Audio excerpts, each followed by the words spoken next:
Nah, pada kesempatan kali ini kita akan mempelajari mengenai rangkaian paralel dalam teknik elektronika. Nah, pengantar dasar rangkaian listrik untuk mahasiswa teknik. Nah, di sini kita berfokus pada konsep, rumus, dan aplikasi praktis dalam dunia elektronika dan industrial. Nah, pengertian rangkaian paralel.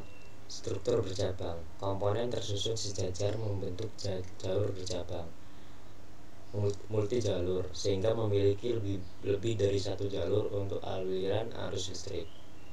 Nah, arusnya terpisah, sehingga arus mengalir terpisah melalui setiap cabang rangkaian. Untuk tegangannya sama, sehingga semua komponen terhubung ke sumber tegangan yang sama. Ciri-ciri rangkaian paralel: tegangannya sama, seperti yang dikatakan tadi. Lalu ada penjumlahan arus. Arus total merupakan jumlah dari semua arus di tiap cabang. Lalu hambatannya lebih kecil. Hambatan total selalu lebih kecil dari hambatan terkecil. Keandalan tinggi. Jika satu cabang terputus, maka cabang lainnya tetap berfungsi normal. Nah, rumus dasar rangkaian paralel yaitu yang pertama ada rumus tegangannya. Tegangan sama dengan V1 sama dengan V2 sama dengan V3. Nah, artinya tegangan sama di semua cabang rangkaian. Nah, untuk rumus arus totalnya ada L1 ditambah L2 ditambah L3 ditambah sampai Ln atau L tak terhingga, yang arus total adalah jumlah seluruh cabang.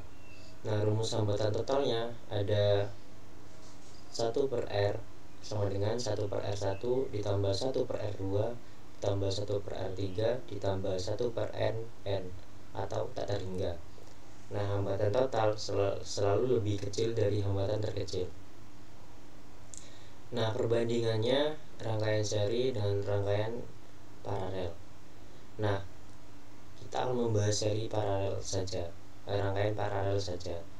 Nah, secara karakteristik tegangan sama di setiap komponen, lalu arusnya terbagi di setiap cabang, lalu hambatan totalnya lebih kecil dari hambatan terkecil, lalu keandalannya tinggi. Nah, keuntungan dan kerugian rangkaian paralel.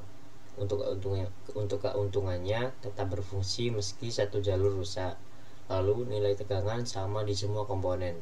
Nah, lalu ideal untuk aplikasi yang membutuhkan keandalan tinggi, lalu cocok untuk beban dengan tegangan operasi sama. Nah, untuk kerugiannya menggunakan rangkaian paralel yaitu yang pertama membutuhkan lebih banyak kabel konduktor, lalu yang kedua umumnya lebih mahal dalam implementasi, lalu hubungan singkat bisa mempengaruhi seluruh sistem, lalu konsumsi daya lebih tinggi.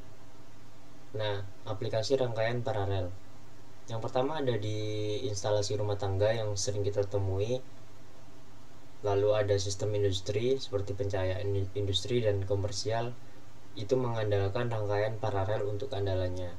Lalu ada di perangkat elektronik dengan banyak komponen seperti komputer dan televisi. Lalu ada di distribusi listrik seperti sistem jaringan listrik skala besar di kota dan pemukiman.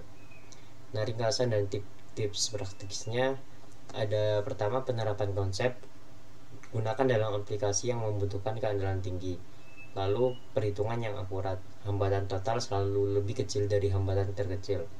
Lalu ada pertimbangan daya, hitung konsumsi daya dengan cermat dan desain. Lalu pengukuran, gunakan multimeter untuk pengukuran praktis. Nah, konsep dasarnya itu perlu dipahami setiap percabangan dan distribusi arus dengan baik. Nah, mungkin itu aja untuk materi tentang kelistrikan paralel.